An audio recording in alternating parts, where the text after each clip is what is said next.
샬롬.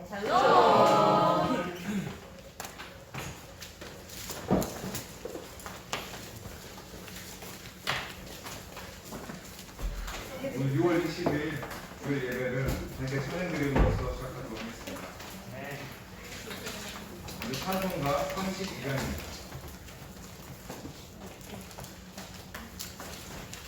찬송가 32장. 오 하나님 우리의 창조주시옵소서.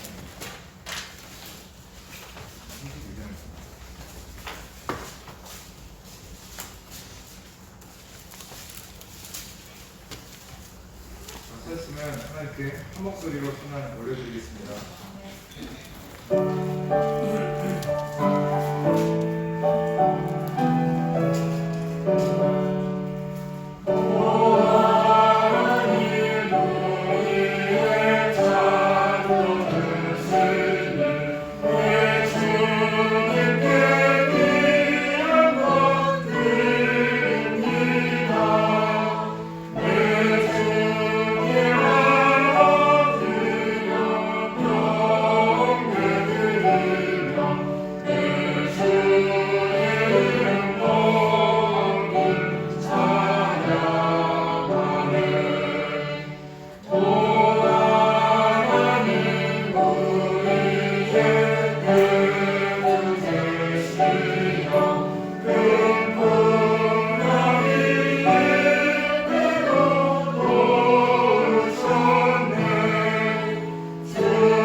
다음 찬양은 찬송가 98장입니다.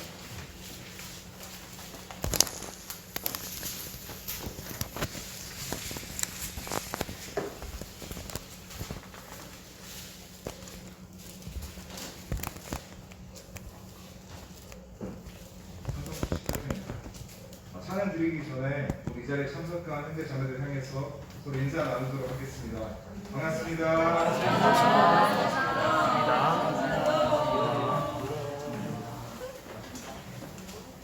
오늘 현대 자매들을 바라보니까 더욱더 기쁨 안에서 예배를 드릴 수 있을 것 같습니다. 찬송가 98장입니다. 예수 내가 알리자. 찬송가 98장. 다 찾았으면 하나님께 한 목소리로 찬양 올려드리겠습니다.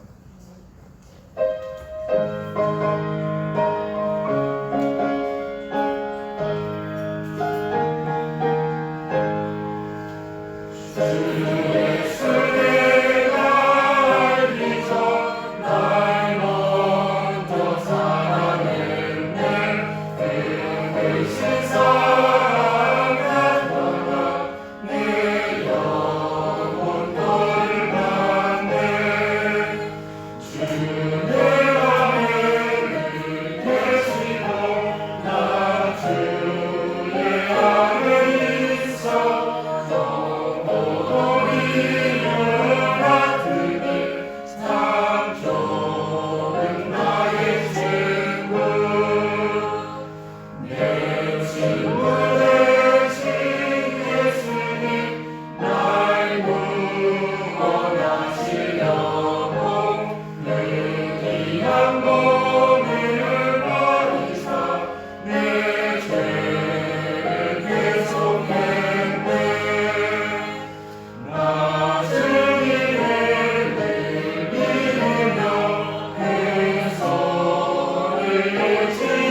찬송가 199장 그 십자가를 지시고.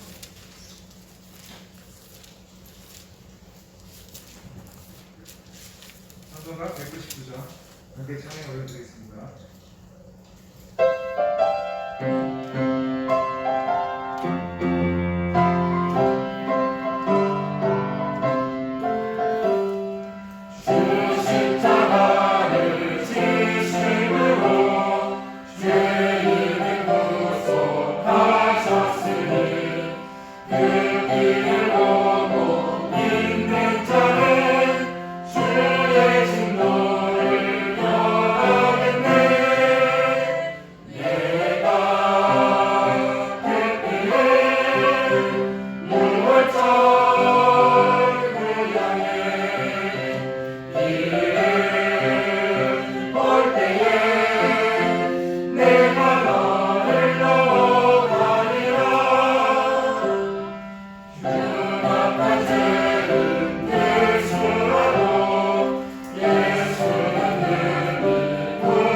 그러면 찬송가 6장입니다.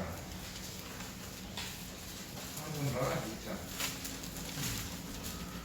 찬송가 6장 들으신 이후에 기도와 말씀은 오동화 전도사께서 인도해 주시겠습니다. 찬송가 6장 찬양 성구 성자 성령 한 목소리로 하나님께 올려드리겠습니다.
연주자님들 먼저 인사드리겠습니다. 반갑습니다. 감사합니다.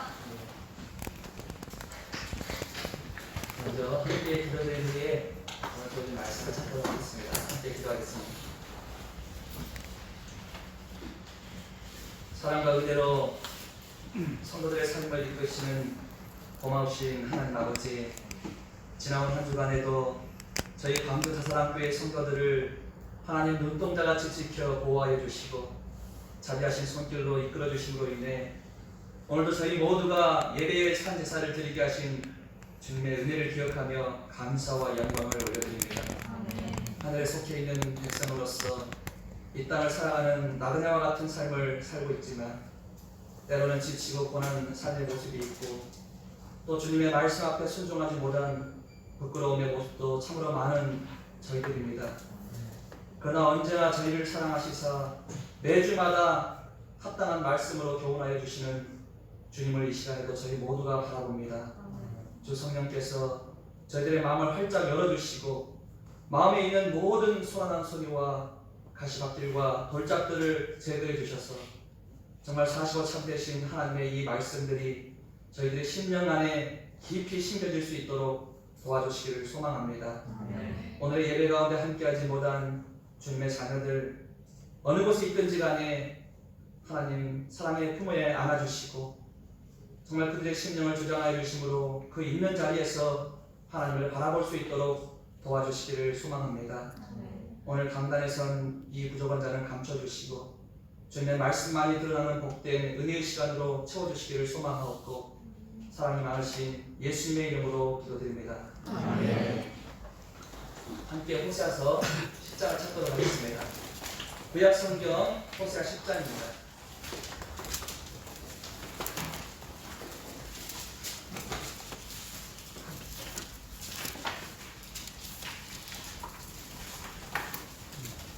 호세아 10장 1절로 8절까지 말씀, 제가 한 절, 성도님들 한 절 교독해서 1절부터 8절까지 읽어 올리겠습니다.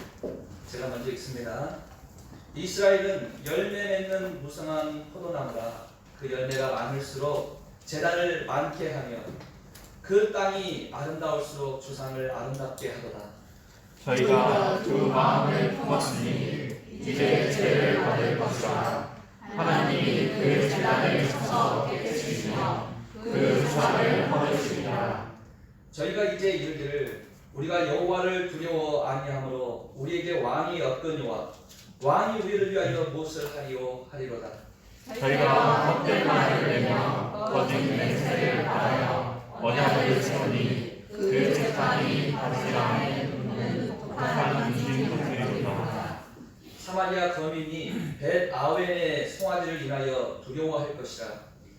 그 백성이 슬퍼하며 그것을 기뻐하던 제사장들도 슬퍼하리니 이는 그 영광이 떠나가며 그 송아지는 가수들로 옮겨다가 예물로 나의 왕에게 드리니 에브라임은 축제를 받을 것이요 이스라엘은 자기들의 계획을 부끄러워할 것이며 사마리아 왕은 물 위에 거품같이 멸망할 것이며 이스라엘의 죄는 아वे의 산당은 폐에 되어 가시와 찔레가 그 단 위에 나갈 것이니 그때 저희가 산더러 를 가리우라 할 것이요 작은 산더러 위 위에 무너지라 하리라. 아멘. 제가 본문 말씀을 매번 할 때마다 교독을 하는데 제가 다른 지역교회 파송을 가서도 교독하거든요. 우리 교회만큼 교독을 잘하는 교회 본 적이 없습니다. 이게 교독을 계속 같이 하다 보니까 동일한 속도로 정확하게 따라서 그 읽는 것을 굉장히 잘하시는 것 같아요. 근데 이제 이게 평상시에도 함께 성경 말씀을 읽는 그 연습이 잘 안 되는 교회 같은 경우에는 되게 속도가 달라요. 이분 저분 속도가 다른데 참 이것도 진짜 훈련인 것 같다는 생각이 좀 해봅니다. 같이 동일한 속도로 하나님 말씀을 읽는 거 되게 감사한 일인 것 같아요. 오늘 주어진 이 성경 말씀을 보시면요, 1절과 2절 보시면은 여기 아주 중요한 단어가 등장합니다. 제단이라는 단어가 등장해요. 이 제단은 제사를 드리는 단입니다. 하나님 앞에 제사를 드리는 예배의 장소가 바로 제단입니다. 구약 성경에 등장하는 모세나 아브라함, 이삭과 야곱과 같은 이 하나님의 사람들이요, 진짜 하나님을 찾고 예배할 때 단을 세우고 거기에서 하나님을 찾았다고 성경은 기록하고 있습니다. 오늘날 이 시대의 교회에 있어서 그 제단은요, 이제 외적인 데 있는 것이 아니고 우리 중심부에 있습니다. 우리의 마음이 하나님을 향해 있을 때 그것은 곧 제단이 되는 것입니다. 그래서 성경 말씀 요한복음 4장 23절로 24절 말씀을 보시면 아버지께 참으로 예배하는 자들은 신령과 진정으로 예배할 때가 오나니 곧 이때라. 아버지께서는 이렇게 자기에게 예배하는 자들을 찾으시느니라 하면서 그 다음 절에 하나님은 영이시니 예배하는 자가 신령과 진정으로 예배할지니라 하고 성경에 기록하고 있습니다. 여기 신령과 진정으로라는 표현은요, 헬라어 원어 그대로를 직역하면은 영과 진리로 예배한다라고 표현합니다. 그래서 지금 우리가 개역 한글 성경을 보고 있지만 개역 개정 성경이나 기타 여러 가지 성경을 보시면은 영과 진리로라고 성경에 번역이 되어 있어요. 영과 진리로. 이 영이라는 것은요, 우리 안에 계신 성령을 말하는 게 아닙니다. 여기서 말하는 영과 진리 할 때 영은 영이신 하나님께서 우리를 영적인 존재로 창조하셨잖아요. 살아있는 생명의 존재로 창조하셨는데 그래서 하나님과 교통할 수가 있는 존재로 창조됐다는 거예요. 이게 기타 다른 동물들과 다른 차이점입니다. 우리 안에 있는 이 영이 영이신 하나님과 만나는 아주 깊은 장소, 그곳이 바로 영이에요. 영. 그래서 그 영과 진리로 예배한다는 것은 우리의 온 마음을 담은 이 영이 하나님께 나아가는 것을 의미합니다. 이런 면에서 영이라는 것은 우리 마음의 제단이라고 표현할 수 있는 마음의 제단. 오늘 이 성경에 등장하는 제단, 외적인 제단이 아니라 이제 우리 마음에 있는 제단이 있다는 것입니다. 그래서 사람의 마음 가운데서는 누구에게나 다 제단이 있습니다. 이 제단 위에다가 무엇을 올려놓느냐에 따라서 거기에 합당한 열매가 맺혀지게 되어 있는 것입니다. 그래서 제가 한 가지 예를 좀 들고 싶은데 2년 전에 기사에 실렸던 내용입니다. 미국에서 조슈아 헌서크라는 30대 중반의 남성이요, 자신의 아내를 살인하는 사건이 벌어졌습니다. 그래서 이제 경찰에 이렇게 잡혀가지고 구속이 됐는데 그가 어떻게 아내를 살해했냐면은 그 아내 되는 분이 평상시에 자주 안약을 넣는데 그 안약에다가 심장 질환을 유발하는 화학물질을 섞은 거예요. 그 화학물질이 몸에 들어가면은 사람이 급속도로 이렇게 몸이 악화되면서 심장마비가 와가지고 죽게 되거나 이런 현상이 벌어진다는 거예요. 근데 그것을 그 안약통에다가 넣은 거예요. 넣어가지고 아내가 안약을 넣었는데 이제 그것을 인해서 사망에 이르는 것입니다. 그 놀라운 것은 그 살인을 벌였던 이 헌서크라는 사람의 직업이 뭐냐? 직업이 뭐냐면 숙련된 구급대원이었다는 거예요. 구급대원. 그 사람의 직업이요, 위기에 처하거나 생명이 위태로운 사람을 살리는 직업을 가지고 있었습니다. 그러니까 그 사람이 어제까지만 해도 사람을 살리는 직업을 가졌던 사람이 오늘 사람을 살해해버리고 그 중심의 재단에 무엇이 있느냐에 따라서 동일한 사람이 전혀 다른 결과를 맺게 된 것입니다. 사람을 살리기도 하고 죽이기도 할 수 있는 것이 우리 재단의 중요한 특징입니다. 그래서 그 사람의 마지막 재단의 모습은요, 사랑하는 아내를 위하고 살리는 것이 아니고 죽이는 것이 오려져 있었어요. 그가 그 아내를 죽였던 목적은 보험금을 노렸다는 거예요. 보험금. 아내 이름으로 보험 2개를 들어놓고 살해한 거예요. 돈이 가장 높은 위치에 올라가 있었습니다. 그가 결혼하면서 아끼고 사랑하겠다고 했던 그 다짐들은 물거품이 된 거예요. 가장 높은 재단에다가 돈을 올리는 것입니다. 그런 면에서 우리의 삶도 한번 들여다봐야 할 필요성이 있습니다. 오늘 우리 모두의 마음 가운데도 재단이 있습니다. 그 재단 위에 무엇을 올려놓고 사느냐에 따라서 우리 삶의 열매가 드러나고 결정되게 되는 거예요. 내 마음의 재단 가운데 부정적이고 더럽고 악한 생각들을 올려놓고 살 수도 있고, 또 사랑과 화평과 긍휼과 자기의 마음을 올려놓고 살 수도 있습니다. 그런데 그것을 올려놓고 그것을 품고 산다면 반드시 거기에 합당한 열매를 맺게 되어 있다는 열매. 우리 심령 안에 탐욕의 마음이 가득 차 있고 그것이 내 자신에 올려져 있다면 그 탐욕으로 인해서 물질과 돈을 쫓아서 평생을 살아가는 열매를 나타낼 수밖에 없어요. 우리 마음 가운데 불신이라는 재단이 세워져 있다면요, 아무도 이 세상 살면서 믿지를 않는 거예요. 누군가를 믿지 않고 의심하면서 살아갈 수밖에 없습니다. 우리 심령 안에서 원망과 시기, 질투의 쓴뿌리의 그 마음들이 나의 제단 위에 올려져 있으면은 한결같이 누군가를 미워하고 원망하는 것으로 평생을 살아갈 수밖에 없다는 거예요. 이런 면에서 우리 마음 가운데 있는 이 제단을 정결하게 하고 하나님께서 기뻐하시는 것들로 채워내는 것은 굉장히 중요한 과제입니다. 그래서 오늘 함께 읽은 이 본문 말씀을 보시면은 이스라엘 백성들이 세웠던 그 제단의 모습들을 드러내는데 그들은 그 제단 위에다가 우상을 세웠습니다. 하나님께서는 그 우상을 세운 제단에 대한 이야기를 꺼내시면서 그들을 책망하는 내용들이 오늘 본문 가운데 실려 있습니다. 그래서 본문 5절 말씀을 함께 읽어보겠습니다. 5절 함께 있습니다. 시작. 사마리아 왕님이 베라의 송아지를 인하여 두려워하였으나 그 백성이 슬퍼하며 그것을 기뻐하던 제사장들도 슬퍼하리니 이는 그 영광이 떠나가니라. 자, 이 말씀 보니까 사마리아의 거민이 했죠. 앞서서 우리 호사서 계속 설명하면서 말씀드렸지만 이 사마리아는 북쪽 이스라엘의 수도였습니다. 한마디로 북왕국 이스라엘을 이야기하고 있는 거예요. 그 북왕국 이스라엘의 거민들이 벳 아웬의 송아지를 인하여 두려워할 것이다 하고 기록하고 있습니다. 여기서 등장하는 이 벳 아웬이라는 단어는요, 지명입니다. 어느 한 지역을 지칭하는 지명이에요. 우리 성도님들 이 벳 아웬이라는 지명 이름 혹시 들어보신 적 있으세요? 되게 생소한 단어죠. 예. 저도 이 호세아서를 이렇게 연구하면서 처음 알아들은 단어예요. 저도 사실은 제가 그 전에 이 성경에 대해서 잘 보다 보니까 저도 이 성경을 알아가면서 벳 아웬이라는 단어를 지금 처음 봤습니다. 이 벳 아웬은요 원래 베델의 동편에 있는 땅을 말하고 있습니다. 베델 동쪽 지역의 땅을 벳 아웬이라고 불렀어요. 그런데 이 단어가 언제부터 등장하냐면은 이 북쪽 왕국 이스라엘의 왕이 세워진 이후로 이 단어가 베델을 지칭하는 단어로 쓰이기 시작합니다. 그러니까 그 전에는 항상 이 지역은 베델이라고 불려왔는데 북왕국 이스라엘의 왕이 세워진 이후로 벳 아웬이라는 단어가 베델이라는 단어로 동일하게 쓰이게 된 거예요.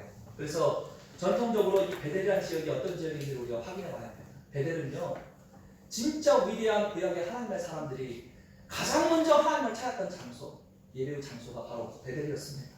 그래서 창세기 12장 8절 말씀을 보시면은 아브라함이 가나안 땅에 처음 들어왔을 때 최초로 단을 쌓고 하나님을 찾았던 장소, 거기가 어디냐 바로 베델입니다.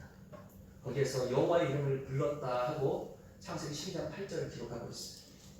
창세기 13장을 넘어오면은 아브라함이 애굽 땅에 내려갔다가 큰 위기를 닥치고 겨우겨우 다시 가나안 땅으로 돌아오는데 돌아왔을 때 가장 먼저 찾아간 장소가 어디였느냐? 베델입니다. 베델로 돌아와서 거기서 다시 한번 여호와의 이름을 불렀다고 성경은 기록하고 있습니다. 구약 성경에서 이 여호와의 이름을 불렀다 하는 말은요, 여호와 하나님을 예배했다 하는 의미입니다. 하나님을 예배했다 하는 의미가 여호와의 이름을 불렀다 그 뜻이죠. 그래서 아브라함의 전체 세계를 보면은 하나님의 여호와 하나님의 이름을 불렀다 이런 말들이 자주 등장하는데, 그래서 그만큼 그가 하나님을 예배하는 예배자였다는 거예요. 그 마음 중심에 예배의 자리가 있었다는 것입니다. 창세기 28장으로 넘어가면요, 아브라함의 손자였던 야곱이라는 사람이 등장하는데 이 야곱이 하란 땅으로 가던 중에 날이 저물었어요. 그래서 어디 잠잘 곳을 찾는데 잘 데가 없는 거예요. 없어가지고 그냥 그 자리에서 누워서 자는데 돌베개를 대고 잤습니다. 잤는데 밤에 이 꿈 가운데서 환상 중에 여호와 하나님의 임재를 경험합니다. 어떤 모습이 등장하냐면은 저 하늘로서부터 이 땅에까지 사다리가 쭉 내려오는데 천사들이 오르락 내리락 하는 장면들을 보게 돼요. 하늘로 연결된 그 환상을 보게 됩니다. 야곱이 그때 잠에서 깨어나가지고 창세기 28장 16절에 이렇게 말합니다. 야곱이 잠이 깨어 가로되 여호와께서 과연 여기 계시거늘 내가 알지 못하였도다 했는데 바로 이 여기가 베델이에요.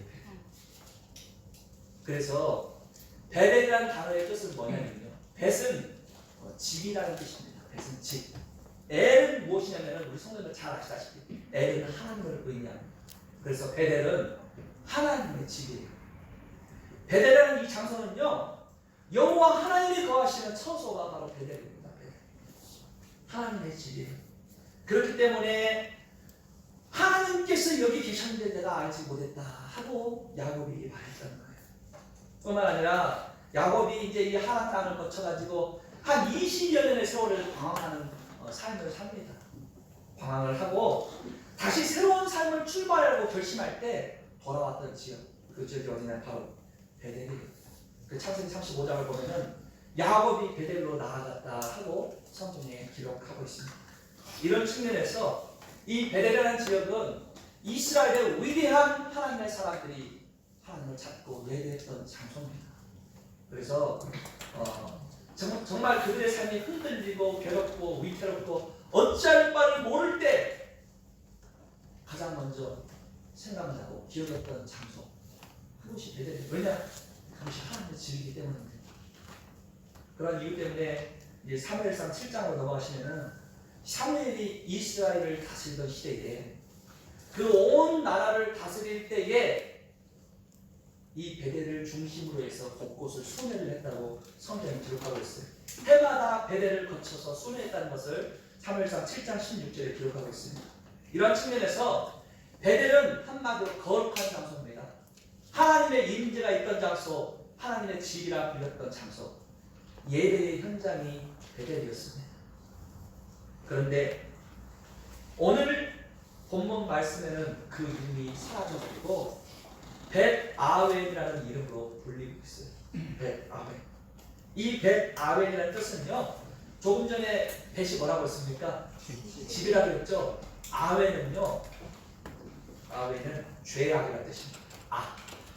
한마디로 악의 집. 벳아웬의 뜻이요, 죄악의 집이에요. 죄악의 집. 하나님의 집에서 죄악의 집으로 이름이 바뀌어버렸습니다. 왜 이 영광스러운 예배의 현장이 죄악의 집이라고 불렸을까요? 거기에 이유가 있습니다. 거기에 대한 배경이 있어요. 이 이스라엘이라는 나라가 남과 북으로 쪼개졌을 때 북쪽 왕국 이스라엘은요, 이스라엘 12지파 중에서 10지파가 그쪽으로 쏠렸어요. 나머지 2지파는 남쪽에 있는 유다로 갔고, 그런데 북쪽 왕국의 이스라엘의 첫 번째 왕이 누구였냐면은 여로보암 1세의 왕이었는데, 이 왕이 자기가 왕이 된 이후에 가장 먼저 한 일이 뭐냐면은 베델을 찾아가서 베델에다가 송아지 우상을 세웠어요. 송아지 우상. 그 우상을 세우고 그 우상이 어느 날 여기까지 우리를 이끌었다 하고 선포했어요. 한마디로 초대 왕이 우상을 섬기는 왕으로 세워져 버리고 그곳이 벳아웬이 된 것입니다. 그래서 오늘 우리가 이 베델이 벳아웬으로 변한 사건을 통해서 중요한 하나의 교훈을 얻어야 합니다. 그것은 뭐냐면은 똑같은 장소, 똑같은 인생이라 할지라도 그 중심부에 어떤 제단을 세우냐에 따라서 하나님을 예배하는 베델이 될 수도 있고, 하나님을 거부하고 하나님이 가장 미워하는 우상을 섬기는 벳아웬의 장소가 될 수 있다는 겁니다. 동일한 장소, 동일한 인물이지만 그 제단 위에다가 어떤 마음을 품고 살아가느냐, 그 차이에 따라서 완전히 다른 결과를 낼 수가 있다는 것입니다. 그래서 오늘 우리 마음 중심부에 하나님의 거룩한 제단이 세워져 있다면은 정말 우리가 인생이 곤고하고 메마른 삶을 살아갈지라도 그 중심부는 하나님을 예배하는 가장 아름다운 현장이 될 수 있는 거예요. 그런데 삶이 평탄하고 외적으로는 부족함이 없고 아무것도 내 마음 가운데 근심이 없다 할지라도 그 중심부에 하나님을 삭제해버리고 내가 원하는 것들만 가득가득 그 제단 위에 채우고 살아간다면요, 그것은 정말로 하나님 보시기에 가장 허무한 인생이 될 수밖에 없는 것입니다. 벳아웬의 인생이 되는 거예요. 그래서 우리 마음 중심부에 어떤 제단을 세우고 살아가냐, 그것은 정말로 중요한 우리 신앙의 과제입니다. 과제. 오늘 본문 5절부터 8절 말씀을 보시면은 이 벳아웬이라는 우상을 세웠던 민족의 열매를 맺는 결과를 이야기하고 있어요. 그래서 5절 말씀을 다시 보시면은 사마리아 거민이 벳아웬의 송아지를 인하여 두려워할 것이라 하고 기록하고 있습니다. 벳아웬이라는 베들레헴이라는 지역으로 변한 이유가 거기서 우상을 세웠다고 했지 않습니까? 송아지 우상. 우상을 사람들이 왜 섬기는 것 같습니까? 우리가 생각할 때 참, 하나님의 백성이 우상을 섬겨? 저런 미련하고 어리석은 자들 생각할 수 있어요. 그런데 왜 우상을 세울까요? 그들 신령 중심부예요. 평안이 없는 거예요. 뭔가를 붙잡고 싶은 겁니다. 그런데 그 붙잡은 것이 우상이라는 거예요. 우상을 세우는 이유는요, 근본적으로 내 마음 가운데 평안을 위해서입니다. 불자들이 왜 이 불상 앞에서 절을 합니까? 이 땅 위에서 가정의 평안을 기원하고 내 인생의 평안을 기원하지 않습니까? 모든 우상은 내 인생이 평안하기를 기원하는 거예요. 근심 걱정이 없기를 원하고, 괴로움이 없기를 원하고, 그것 때문에 우상을 세웁니다. 우리도 그래서 세상에 있는 사람들 가운데서 연예인들이나 아니면 가수들을 우상처럼 따르는, 절대적으로 따르는 그런 사람들의 모습을 봐보세요. 얼마나 그들 앞에서 열광합니까? 우상이 되잖아요. 왜냐하면 그들을 보고 있기만 해도 평안하고 행복하고 기쁜 거예요. 그래서 따르는 거예요. 제가 어느 날 스타벅스라는 커피숍이 오픈하는 그 타이밍에 가장 먼저 거기를 간 적이 있어요. 스타벅스를 가가지고 막 문을 열기 직전에 이제 그 앞에다 차를 대고 간 적이 있어요. 타지를 방문했다가 갔는데 이제 문을 이제 그때 8시였는데 8시 땡 하고 열면은 들어갈 수 있는 타이밍인데, 아니 저보다 한 20명이 먼저 기다리고 있네요. 스타벅스 그 옆에다 다 커피 골목입니다. 스타벅스 앞에서 8시에 20명 이상이 기다리고 있어요. 그래서 어떻게 이렇게 사람들이 아침 일찍부터 이렇게 분주하게 와가지고 문 열기 전에 기다릴까 생각했어요. 저는 그 뒤에 줄을 서가지고 곧 오픈하니까 기다렸죠. 근데 문을 땡 치고 들어가는데 오르르 사람들이 막 몰려 들어가가지고 정신없이 뭘 들어요. 그 들은 게 뭐냐면 막 텀블러를 들고 무슨 뭐 컵을 들고 파우치를 들고 막 있어요. 뭘 포장해놓은 것이 있는데 들어가지고 계산대로 가네요. 커피를 안 사고 뭔가 했는데 알고 보니까 BTS라는 아이돌 그룹하고 이 스타벅스 커피숍하고 뭐 콜라보를 해가지고요 뭐 상품들을 파는 거예요. 근데 그 첫날이었어요. 그 상품을 거기서만 파는가 보더라고요. 그래서 BTS를 좋아하는 사람들이 다 몰렸는데 거기 지금 20명 이상이 아침 일찍 문 열자마자 가고 막 상품부터 주워 담습니다. 제가 금액 계산하러 갔는데 막 20만원, 30만원씩 하는 거예요. 커피를 마시고 온 게 아니었어요. 자, 그걸 보면서 우상이라는 것이 이런 것이겠구나. 그 느낌을 문득 이렇게 받았습니다. 그 상품이 자기에게 어떤 유익을 줄 것 같습니까? 사가지고 분명히 수집을 할 건데 그들에게는요 BTS라는 우상이 자신들의 모든 것인 겁니다. 그것을 일단 먼저 소유하는 것이 나에게 평안을 주고 행복을 주는 거예요. 기쁨을 주고 먼저 수집해야 돼요. 그래서 아침 이른 시간에 가가지고 준비하고 땡 치면 들어가서 산 겁니다. 우상을 섬기는 이유는요 내 마음의 평안을 위해서입니다. 내 심령의 평안을 위해서 우상을 섬기는 거예요. 그들에게 있어서 돈은 중요한 게 아닙니다. 내가 믿고 따르는 그 존재가 훨씬 더 중요한 거예요. 온 마음을 다 바치는 것입니다. 그런데 이 이스라엘 백성도 금송아지 우상을 벳아웬 지역에 만들어 놓고 그것을 섬겼다고 표현하는 것은요 그만큼 그들의 삶에서 그 송아지 우상 앞에 온 정성을 다 기울였다는 것입니다. 모든 걸 쏟아부었다는 의미예요.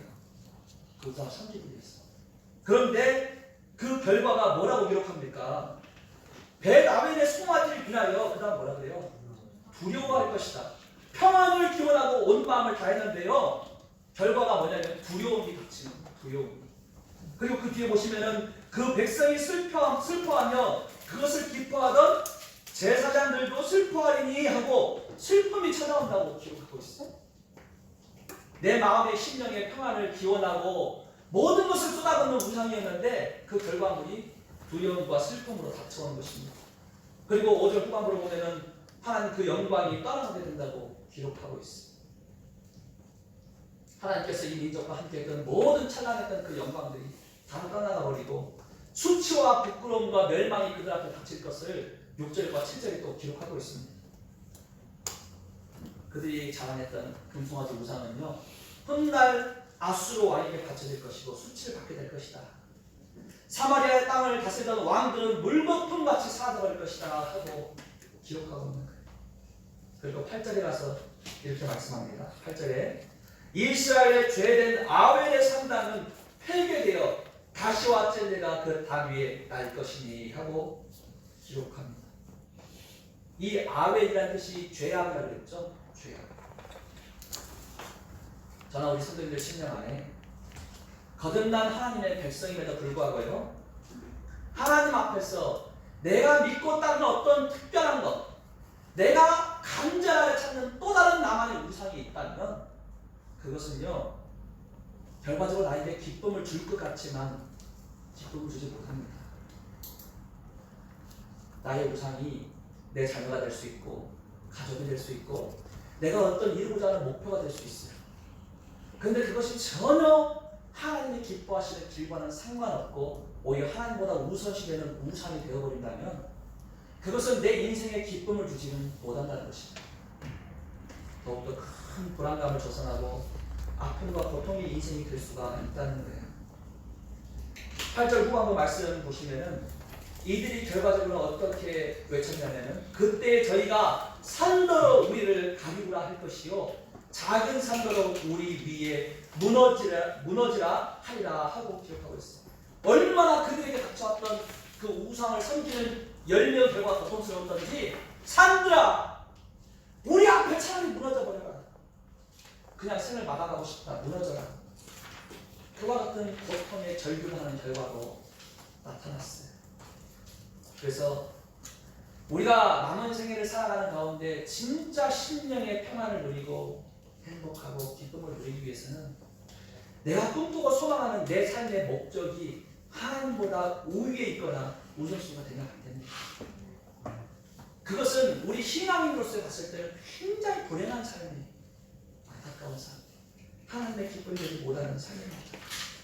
그런 면에서 오늘 우리 마음 중심부에 있는 이 제단 위에 하나님이 기뻐하는 것이 올려져 있지 않고 지금 내 인생의 가장 큰 목적들이 올려져 있다면 그 제단은 다시 세워야 하는 것입니다.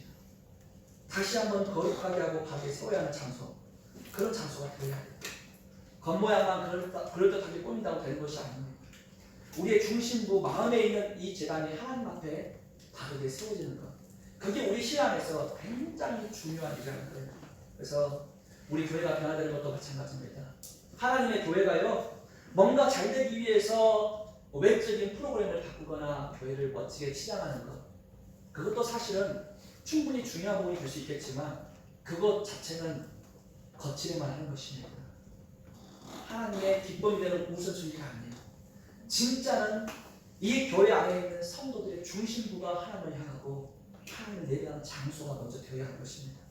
우리 심령에서부터 여호와 하나님을 예배하는 그 제단이 바로 세워졌을 때 이 교회가 성도의 숫자와는 상관없이 하나님의 기쁨이 되는 가장 아름다운 교회가 될 수가 있는 것입니다. 이런 측면에서 교회의 중심부는 언제나 여호와 하나님이 가장 높은 위치에 올라가 있어야 합니다. 내가 드러나서도 안 되고 오직 하나님만 드러내야 돼요. 그 하나님의 영광을 드러내는 교회가 가장 하나님을 잘 예배하는 가치 있는 그런 교회가 되는 것입니다. 그래서 우리 마음 가운데 하나님보다 우선시되는 무엇인가가 있었다면 그 제단을 다시 한번 새롭게 정비하고 탈바꿈을 할 필요가 있어요. 그렇게 해야지만이 우리 신앙이 진짜 새로운 차원으로 넘어가고 순수한 마음으로 하나님을 향해서 열정적으로 달려나갈 수가 있는 것입니다.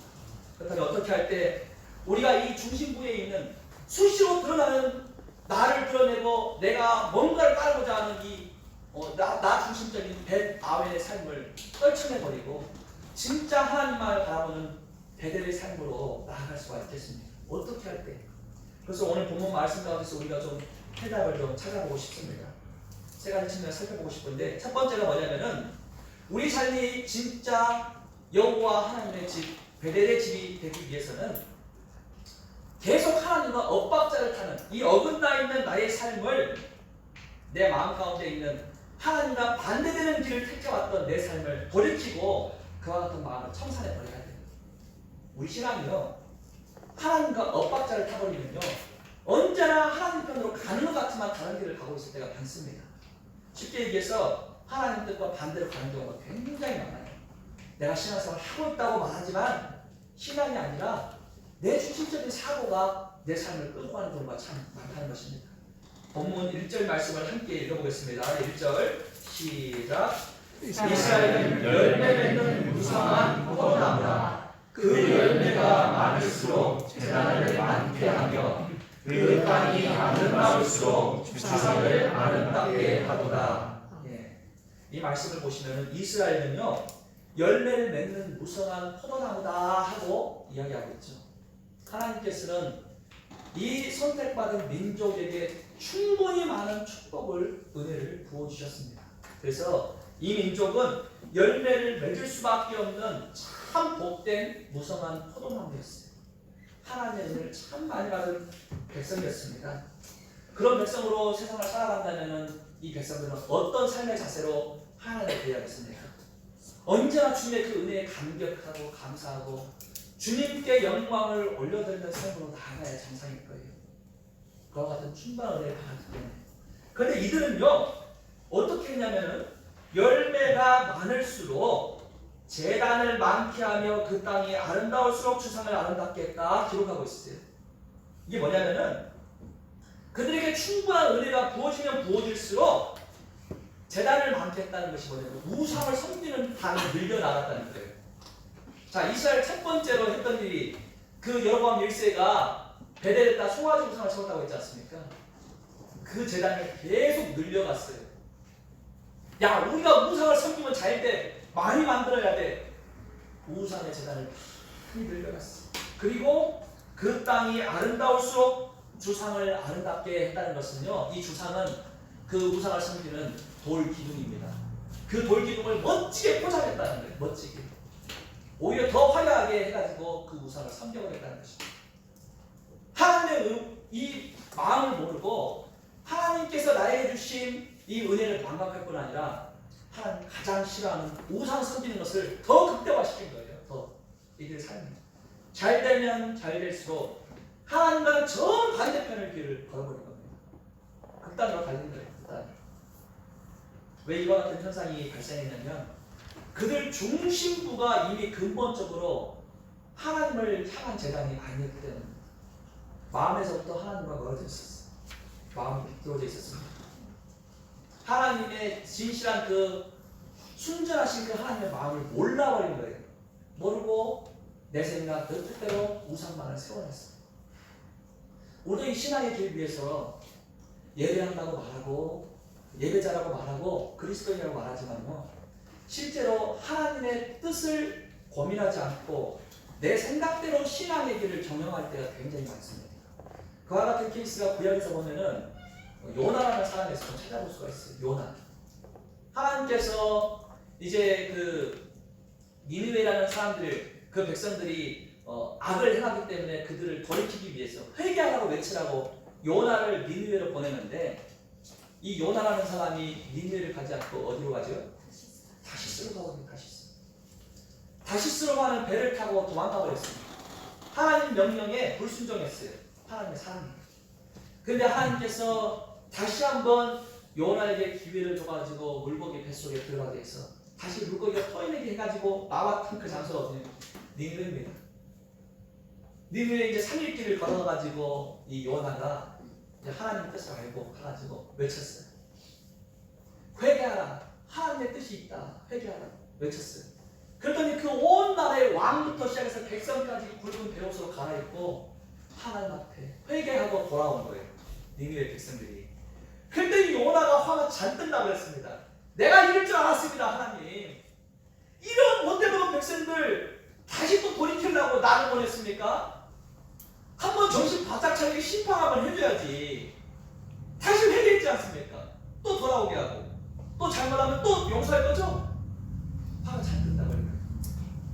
왜냐하면 이 요나 마음 가운데는 니느웨를 향한 악한 마음이 있었어요. 니느웨가 너무 못된 백성들이었기 때문에 하나님이 심판하기를 더 원했던 거예요. 근데 심판을 안 하고 용서를 해버리니 이 요나가 하나님 앞에 불편한 마음이 들어버린 겁니다. 그래서 하나님을 원망하는 하나님의 사람이었지만 하나님을 원망하는 길을 택해버린 거예요. 그리고 나서 화가 나가지고 막 다시 나가버려가지고 어디를 갔냐면 햇빛이 비치는 어느 한 공간에 갔는데 거기서 이제 더워 죽게 생긴 거예요. 근데 하나님이 이제 요나에게 이 넝쿨을 다 만들어줘가지고 그늘을 주죠. 그때는 또 기분 좋아라 그러는데 다시 또 이제 햇빛이 다 내리치니까 넝쿨이 싹 다 말라가지고 햇빛이 다시 비치네요. 근데 또 하나님을 원망해요. 우리의 신앙이 이와 같은 방향성으로 가면 안 된다. 우리가 하나님 사람이라고 하는데 조금만 내 마음에 안 들면 하나님과 반대편 길을 택해버립니다. 하나님을 원망해버려요. 하나님에게 모든 책임을 전가해버려요. 이와 같은 신앙의 자세가 우리 마음가운데 있으면요 얼마든지 이 우상을 섬겼던 벳아웬의 삶으로 가버리는 거예요. 내 생각, 내 뜻대로 내 신앙을 경영하는 것입니다. 하나님의 그 진실하신 마음을 범하지를 못하게 된다는 것입니다. 그래서 우리도 사실은 매주마다 말씀을 공급받고 이 말씀을 가까이 하게 되는데 사실 설교 말씀을 듣다 보면요 어느 날에는 정말 내 마음이 불편할 때가 있어요. 설교의 내용이 너무 나에게 무겁습니다. 마치 나 자신을 그러라고 하는 것처럼 일부러 타겟을 삼아서 설교를 했느냐? 이 생각이 들 정도로 내 마음에 찔림을 줄 때가 있어요. 그러면은 순간 내 마음 가운데 그 말씀을 받아치고 싶은 생각이 들어볼 때가 있습니다. 하나님 말씀에도 불구하고 순전하게 나에게 주시는 말씀을 받지 못하고 내 마음 중심부에서 받아치는 거예요. 거부해버립니다. 반대편의 길을 택하는 거예요. 그와 같은 삶은 말씀이 믿는 자 가운데 역사하지를 못합니다.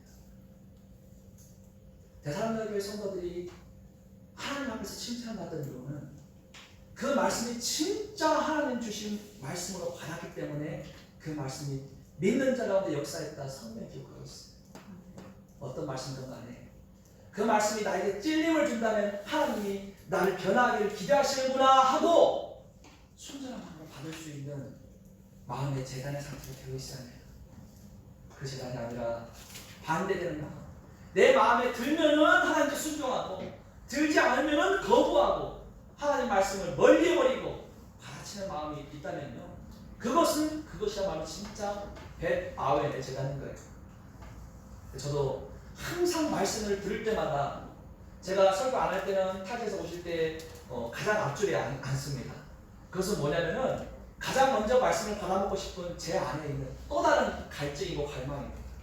또 하나, 하나님, 제가 이 말씀을 들을 때에 저에게 주시는 말씀으로 받겠습니다 하는 마음으로 들어요. 언제나 설교자의 말로서 듣지 않고 들려주는 모든 내용을 저에게 주는 말씀으로 받아들이려고 마음을 열어놓습니다.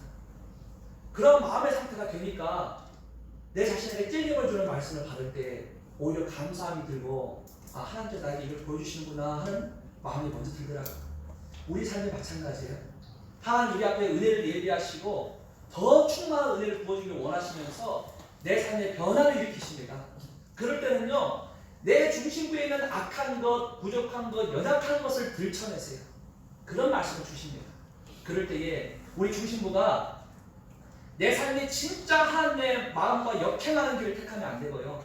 그 마음을 순전한 마음으로 받을 수 있는 열린 베델의 마음, 베델의 재단이 되어 있어야 하는 것입니다. 그렇게 할 때에 우리 중심부에 하나님의 은혜가 더 많이 기억되어지고 그 은혜를 인해서 하나님 앞에 감사하는 삶으로 나아갈 수가 있게 되는 것입니다. 두 번째로 우리가 진짜 베델의 삶으로 나아가기 위해서는요 우리의 마음의 시선을 다른 곳을 향할 수 있도록 그 시선을 초점을 맞추는 게 굉장히 중요합니다.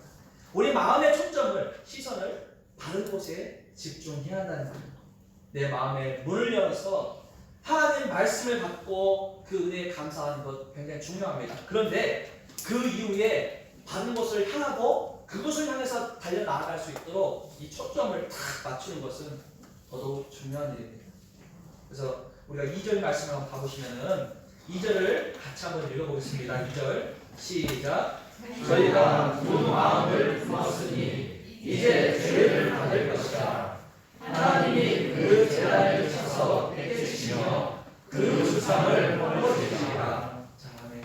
이 말씀 보시면은 저희가 두 마음을 품었으니 이제 죄를 받을 것이다 하고 기록하고 있어요. 자, 지금 하나님께서 이스라엘 백성이 가졌던 문제를 지적하시는데 구체적으로 말씀하십니다. 저희가 두 마음을 품었으니 죄를 받을 것이다 하고 기록하고 있습니다. 자, 그들이 두 마음을 품었다는 건요, 우상만 섬기는 길로 간 건 아니라는 거예요. 하나님도 섬겼지만 우상도 섬기는 두 가지 마음을 다 가지고 있었다는 겁니다. 이게 되게 중요한 부분입니다. 그들이 하나님을 믿지 않았던 것은 아니에요. 믿긴 믿었지만 우상도 함께 믿는 두 마음이 있었다는 것입니다. 이거 신앙의 본질적인 측면에서 굉장히 중요한 지적입니다. 우리가 믿음의 길을 걷는데요, 하나님을 신뢰한다고 말은 하지만 내 생각대로 가는 경우 두 마음입니다. 말로서는 하나님을 향합니다. 행동은 내 마음대로 갑니다. 두 가지 마음입니다. 정말 우리가 주님을 믿는다고 할 때는요, 우리는 하나의 길을 택하게 되어 있습니다. 하나의 길을 바라보고 하나의 초점을 맞춰 갑니다.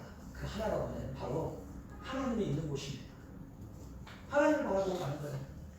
내 말만 하나님을 바라보는 것이 아니고 내 마음과 내 삶이 하나님이 기뻐하는 방향성을 향해서 나아가는 것. 그게 바로 신앙의 길이에요. 이런 면에서 참된 믿음의 길은요, 외길 인생입니다. 외길. 두 가지 길이 없어요. 하나의 길입니다.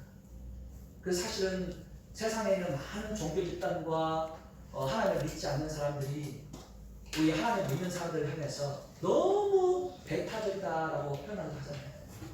야, 너희들만 하나님 믿다고 하고 너희들만 옳다고 하냐? 그런 지적들을 많이 하죠. 어쩔 수가 없어요. 이것만이 진리의 길이기 때문입니다. 우리가요, 거듭남의 길을 찾는데 이것은 내 생명이 걸린 문제 아닙니까?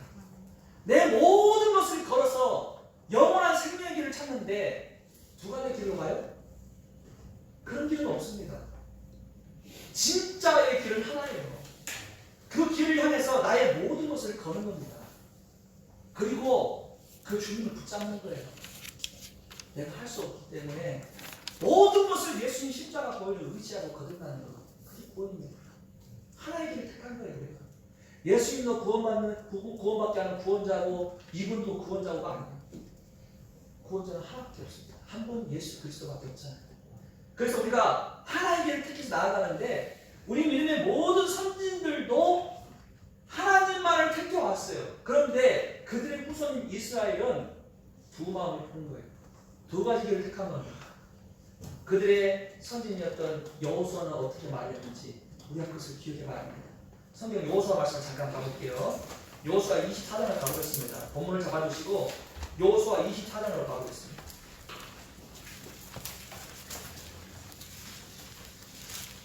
여호수아는 총 24장까지 나와 있습니다. 24장까지. 그런데 여호수아 24장을 찾았다는 것은 여호수아의 가장 마지막 이야기를 기록하고 있다는 거예요.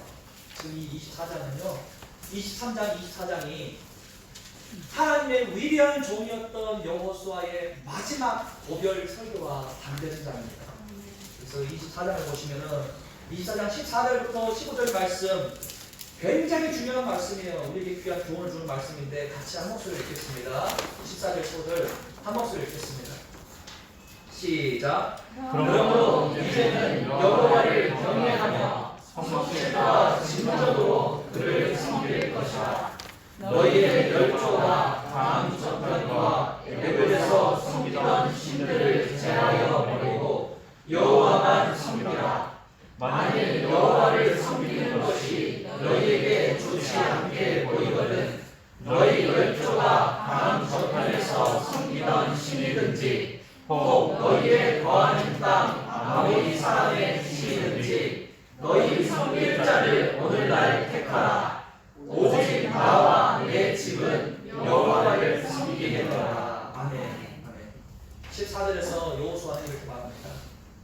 이제는 여호와를 경외하며 성실과 진정으로 그를 섬길 것이다. 하나님을 경외하고 온 마음을 다해서 성실하게 그분을 섬겼다. 너희 열조가 과거에 섬겼던 신들을 제해버리고 여호와만 섬기라. 또 15절 후반부에 가면은 너희 섬길 자를 오늘날 택하라. 오직 나와 내 집은 여호와를 섬기겠노라 하고 여호수아의 온 마음을 담은 고백과 결단이 등장하고 있습니다. 사랑하는 성도님들, 하나님께서 찾으시는 사람은 다른 데 있지 않습니다. 바로 이와 같은 사람입니다. 여호와 하나님을 섬기는 사람을 하나님 찾으십니다. 오늘 우리가 사는 인생길에 있어서 이와 같은 내 자신의 신앙의 선포가 없이는요, 이 타락한 세상에서 올바른 길을 택하면서 나아갈 수가 없습니다. 오늘날 수많은 우상이 될 만한 하는 것들이 우리 환경 가운데 놓여 있습니다. 내 온 마음을 사로잡기에 충분할 만한 여건들이 조성되어 있어요. 이 땅은 널린 게 우상이 널린 게, 종교적인 우상 말고요, 내 마음을 휩쓰고 갈 만한 우상들이 널려 있습니다. 오늘 이 험악한 세상 가운데서 이와 같은 믿음의 결단이 없이는요, 하나님 중심의 삶으로 나아갈 수가 없다는 거예요. 수많은 우상의 길이 있습니다. 그런데 이 앞에서 믿음의 결단을 요구합니다. 하나님께서 오직 나와 내 집은 여호와를 섬기겠노라.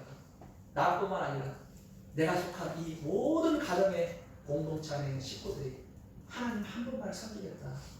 이와 같은 믿음의 결단이 하나님 중심의 삶인 거예요. 나만 잘 섬기면 되는 게 아닙니다. 나의 가정, 내 사랑하는 모든 가족들이 여호와 하나님을 바라봐야 돼요. 그런 측면에서 오늘 주변에 있는 가족 가운데 아직도 하나님과 함께하지 못하는 가족이 있다. 우리 모두가 이와 같은 동일한 여호수아의 가정이 되길 꿈꿔야 합니다. 그런 길을 위해서 복음 전하기를 주저하면 안 돼요. 함께 해야 합니다. 그냥 이쪽도 좋고 저쪽도 좋은 삶이 아닙니다. 우리가 믿음의 길을 건다는 건요, 하나님도 좋고 세상도 좋고가 아니에요. 내가 좋아하는 우상도 좋고 하나님도 같이 행동되지 않느냐, 그게 아니에요. 내가 좋아하는 BTS 가수, 내가 동경하는 어떤 연예인들을 같이 바라보고 하나님도 같이 바라보는 것이 아닙니다. 하나님 한 분만 바라보는 게 신앙입니다. 그 주님이 나의 모든 것이 되셨기 때문에 그 주님만 바라볼 것입니다. 하나님을 찬양하기도 하지만 또 다른 측면에서 가요를 부르기도 한다. 그것은 하나님의 중심의 삶이 아닙니다. 우리는요, 근본적으로 하나님만을 찬양하기 위한 백성으로서 하나님 앞에 부르심을 입은 자들이에요. 그렇기 때문에 하나님 중심의 삶은요, 여러 가지 가지를 이렇게 내면서 이것도 좋고 저것도 좋고 이 길도 한번 가보고 저 길도 가보고 하는, 하나님이 기대하시는 길이 무엇인지를 고민하고 그 길로만 선택해서 가는 다른 초점이 있어야 합니다. 다른 시선을 가지고 있어야 합니다. 그렇기 때문에 우리의 인생길이 진짜 베델의 삶이 되기를 소망한다면 하나님만 바라보는 그 시선을 가지고 그분께 초점을 맞추는 것, 그게 굉장히 중요한 삶이라는 거예요. 그래서 사실 우리 앞에 있는 인생의 문제도 똑같습니다. 우리 삶이 정말 어찌할 바를 모르는 난처한 상황에 처할 수 있는 것, 그게 우리 인생길입니다. 우리 인생은요, 청천연색의 문제가 가득 차 있어요. 내 삶에 여러 가지 문제들이 닥칩니다. 내가 경영하는 사업이나 가정이나 아니면 내 직장 생활이나 여러 가지 측면에서 너무나도 믿음의 길에서 이탈할 수밖에 없는 많은 고민거리들이 우리 인생에 던져지는데, 그 가운데 하나님만이 유일한 해결자라는 것을 인정하고 그분을 찾는 인생이 아니라 내 혼자서 뭔가를 극복하기 위한 고군분투의 인생이 된다면요, 그건 너무나 공고한 인생이 될 수밖에 없다는 것입니다. 그래서 우리 앞에 닥친 문제 앞에서도 그 유일한 해답은 하나님께 있다는 것을 알고 주님께 가장 먼저 기도하는 인생이 되어야 돼요. 오늘 그것이 우리의 습관이 되지 못한다면 여러 가지 인간적인 방법을 헤매다가 오히려 더 난처한 상황에 처하게 되는 경우가 많습니다. 그래서 우리 중심이 더 무너져 내려버릴 수가 있어요. 자, 내 내면의 중심부터가 하나님을 향하는 예배의 장소가 되기 위해서는요, 어떻게 해야겠습니까? 우리가 하나님께 초점을 맞추고 그분을 바라보는 삶이 되어야 하는 거예요. 마지막 세 번째로 우리가 확인할 것이 있어요. 우리의 마음이 진짜 베델의 상, 하나님을 예배하는 그 마음의 재단이 되기 위해서는 우리 마음에 다른 것을 뿌리내리고 깊숙이 그 뿌리를 내려가지고 심어져 있어야 합니다. 이게 아주 중요한 부분인데, 이 마음에 뿌려라는 것은 마음의 심지라고 표현해도 무방할 거예요. 마음의 심지. 그래서 하나님께서 우리 마음의 그 심지가 다른 것에 깊이 뿌리내기를 기대하시는데, 그러한 바른 뿌리내림이 있는 자들은 베델의 재단이 될 수가 있다는 것입니다. 그래서 우리가 이사야서 26장 3절 말씀을 보시면요, 그 말씀을 보시면 이렇게 기록되고 있어요. 주께서 심지가 견고한 자를 평강의 평강으로 지키시리니 이는 그가 주를 의뢰함이니이다 하고 기록하고 있습니다. 심지가 견고하다는 건요, 진짜 주님께 깊숙이 뿌리를 내려가지고 흔들림이 없다는 거예요. 심지가 견고한 자를 평강의 평강으로 지키신다. 약속의 말씀이 주어져 있습니다. 주님을 의뢰하는 굳건한 그 마음이 평강에게로 이끈다는 약속이 있어요. 그래서 우리는 하나님의 기쁨이 되는 제단을 세우기 위해서 가장 먼저 우리 중심부가 하나님 말씀에 깊숙이 뿌리를 내려야 한다는 거예요. 본문으로 돌아가서 4절 말씀 봐볼게요. 호세아 10장 4절 말씀 보시면은 이스라엘 백성들은 어떻게 했는지 한번 봐보겠습니다.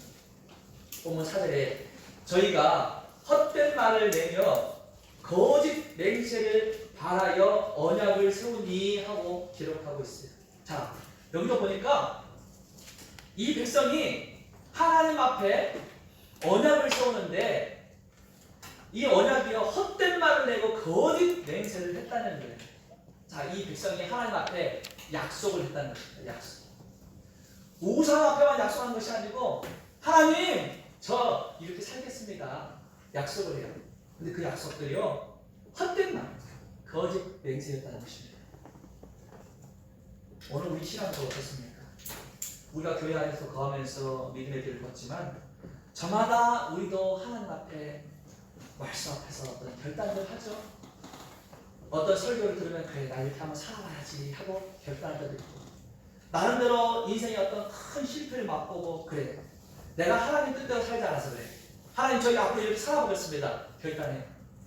그런데 그 결단들이요, 정말 허망한 것, 무익한 것, 거짓된 것, 가짜가 많다는 거예요. 가짜. 이렇게 살겠습니다 하는 약속들이요, 물거품이 될 만한 것들도 굉장히 많아요. 그래서 약속을 하나님께 하지만 다시 원래의 삶으로 돌아가는 경우가 허다합니다. 아이고 하나님, 한번 이렇게 살아보겠습니다. 그런데 작심삼일입니다.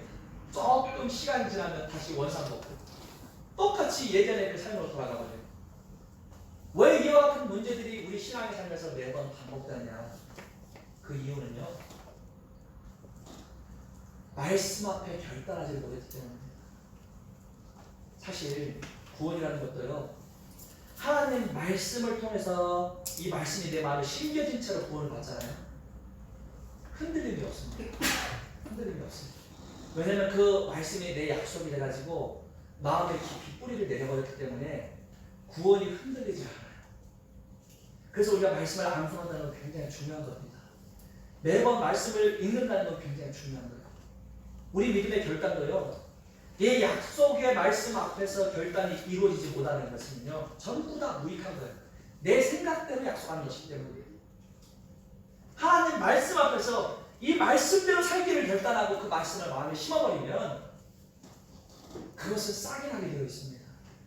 그런데 무익하게 내 생각대로 막연하게 하나님, 제가 이와 같은 신앙이 한번 되어보겠습니다 하는 정도는요, 말씀과는 너무나 먼 결단이에요. 그와 같은 삶은 한결같이 무너지는 길로 갈 수밖에 없다는 거예요. 공허한 말, 거짓된 말로서 하나님 앞에 약속하는 것이 될 수가 있습니다. 그래서 이 이스라엘 백성들을 보시면은 4절에 저희가 헛된 말을 내며 거짓 맹세를 바라고 거짓 언약을 세웠더니 그 뒤에 보니까 그 재판이 바비랑에 돋는 독한 인진 같으리로다 하고 기록하고 있습니다. 여기서 기록한 인진은요, 잡초입니다. 잡초. 인진 바로 앞에 뭐라고 기록되어 있어요? 독한. 그러면은 인진이 잡초라고 했죠. 독한 잡초. 선배들 이 잡초 봐보세요. 잡초. 잡초가 얼마나 생명력이 강합니까? 우리가 원래 심고자 했던 열매를 다 망가뜨려버리고 잡초가요 생명력이 강해요. 밟아도 또 자라나는 것이 잡초입니다. 아주 독한 약을 써야지만 겨우 죽는 게 잡초인데 결과물이 뭐냐면 독한 잡초가 난답니다. 잡초가 우리 마음 재단에 뿌리내렸는데 독한 잡초가 뿌리내렸다. 어떻게 되겠어요? 그게 쉽게 제거가 되겠습니까? 하나님 앞에 무익한 맹세는요 독한 잡초가 돼가지고 내 온 심령을 사로잡아 버립니다. 하나님 사람으로 살지 못하게 만들어버려요. 잡초가 독초가 되는 거예요. 독초. 결국은 내 인생을 흔들고 내 삶을 망가뜨리는 길로 가는 것이 헛되고 무익한 맹세입니다. 그래서 우리가 하나님 앞에 결단하는 것은 무익한 결단은 있어서는 안 돼요. 진실로 말씀 앞에서 하나님 앞에서 진짜 이렇게 살기를 결단하고 주저함 없이 그 길을 가는 말씀의 삶이 되어야지만이 가능한 일입니다. 그냥 무익하게 그래 오늘 한번 이렇게 살기를 결단해야지 집에 돌아가보세요. 한 주를 살면서 본문 말씀이 뭐였는지가 사라져버립니다.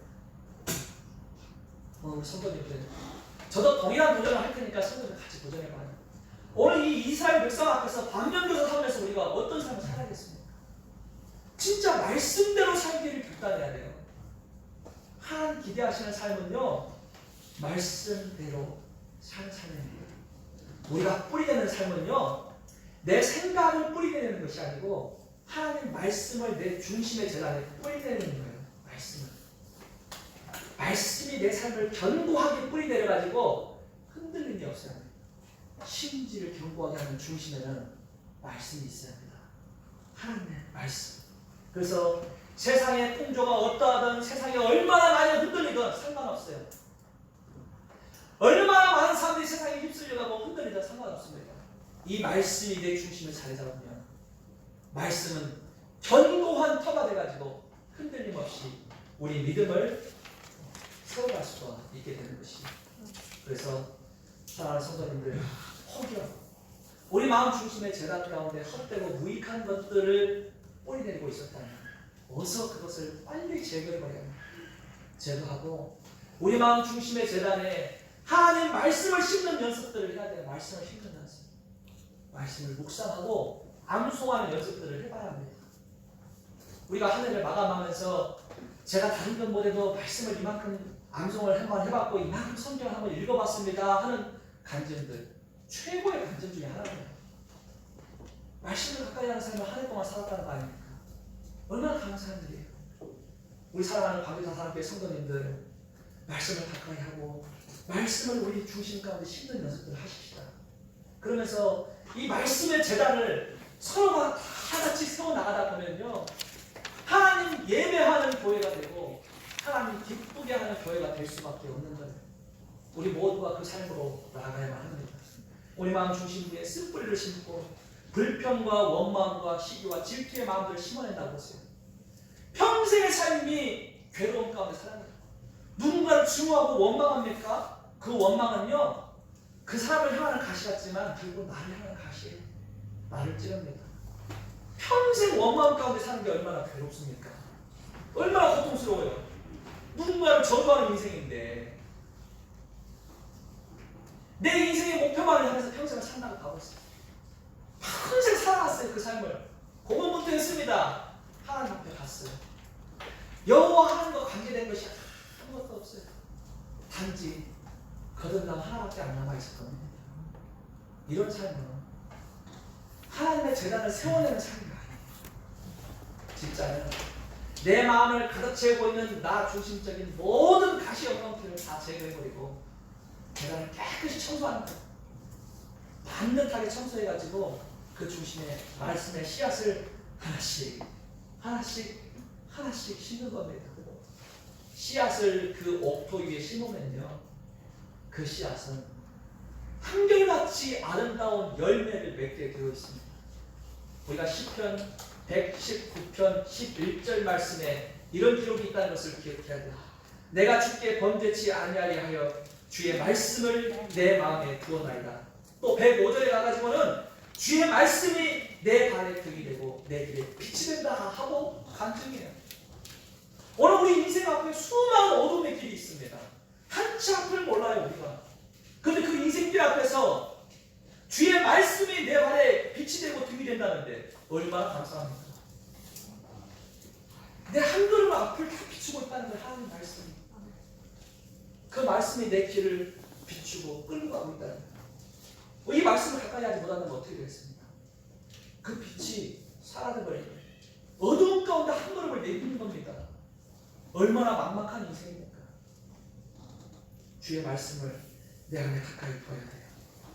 그와 같은 삶에서 열매가 나온 것이고 하나님 기뻐하시는 바른 재단이 세워지는 것입니다. 그래서 마태복음 13장 20절 이하에 예수님 이렇게 말씀하셨어요. 돌밭에 뿌리었다는 것은 말씀을 듣고 즉시 기쁨으로 받되 그 속에 뿌리가 없어 잠시 견디다가 말씀을 인하여 환난이나 핍박이 일어나는 때에는 곧 넘어지는 자였고, 다시 떨기에 뿌렸다는 것은 말씀을 들으나 세상의 염려와 죄의 유혹에 말씀이 막혀서 결실하지 못하는 자였고, 좋은 땅에 뿌리었다는 것은 말씀을 듣고 깨닫는 자니 결실하여 혹 100배, 60배, 30배 되느니라 하시니라. 이렇게 기록하고 있습니다. 결실하는 인생, 열매 맺는 인생. 말씀을 우리 중심부에 얼만큼 심었느냐에 따라서요 결실의 정도와 크기도 달라집니다. 하나님 말씀을 마음껏 심었다. 누군가는 30배 맺을 수 있지만 내 마음에서는 100배의 결실이 일어날 수 있습니다. 하나님 말씀을 얼마나 가까이 하느냐에 따라서 결실이 달라져요. 누군가는 돌짝밭에서 씨앗이 열매 맺지 못하고 끝나버릴 수 있어요. 그러나 우리 거듭난 성도들은요 반드시 말씀으로 열매 맺는 길을 택해야 합니다. 우리 중심부의 말씀을 심고 그 말씀 가운데서 맺어지는 그 열매를 통해서 더욱더 하나님의 은혜에 감격하고 감사하는 삶으로 나아갈 때 진짜 하나님 기뻐하는 제단이 세워지는 거예요. 사랑하는 형제 자매님들, 우리 모두가 다 이와 같은 제단을 세우는 삶으로 나아갑시다. 이 삶 하나님 가장 기뻐하는 삶이요 우리 인생의 진정한 평강이 넘치는 삶입니다. 그 삶을 기대하고 추구하고 주님의 말씀을 바라보는 인생이 합당한 베델의 제단을 세우는 삶입니다. 그래서 우리 마음 가운데 있는 많은 독초와 쓴뿌리들, 내 마음 가운데서 연약해가지고 피어날 수밖에 없던 여러 가지 악한 열매들, 하나님 것이 아니에요. 빨리 뽑아버리세요. 뽑아버리고 던져버리고 그 뽑은 자리를 깨끗한 옥토로 만들어가실 건지 주님 말씀을 심으십시다. 심고 결실하는 인생이 되어야죠. 그래서 우리가 이 한 해 남은 생애뿐만 아니라 우리 남은 모든 삶이 진짜 이 이스라엘과 같은 벳 아웬의 삶이 아니라 여호와 하나님을 기뻐하고 그분을 예배하는 베델의 인생, 베델의 제단으로서 우리 사랑하는 형제자매들의 모든 삶이 채워질 수 있기를 소망합니다. 오늘 말씀 이것으로 마치겠습니다. 함께 기도하겠습니다. 살아계신 하나님 참으로 감사를 드립니다. 허물 많고 연약한 저희들을 지극히 사랑하셔서 오늘 주신 말씀으로 다시 한번 하나님 은혜의 길을 걷도록 새로운 도전을 주시니 감사합니다.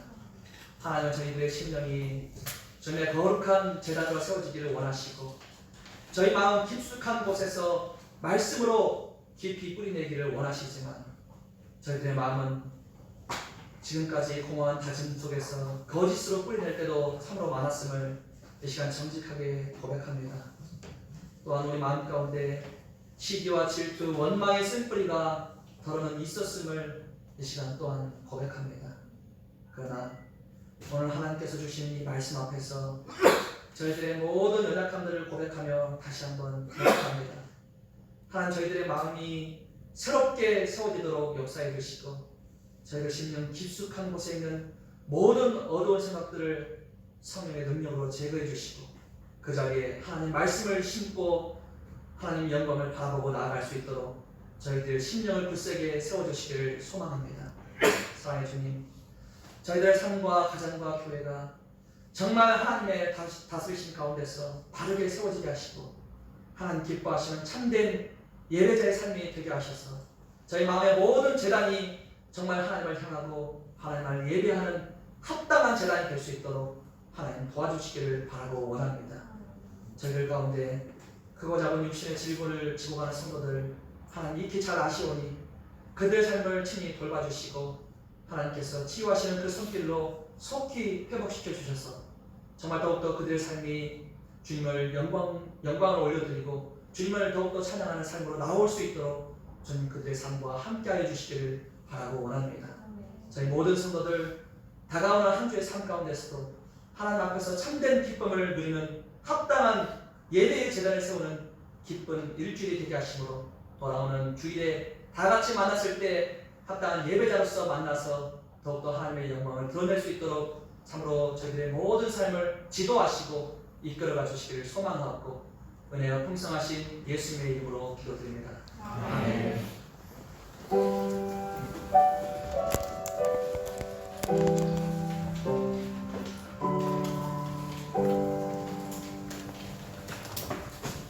아침 찬송 찬송가 229장입니다. 찬송가 222장 도와주고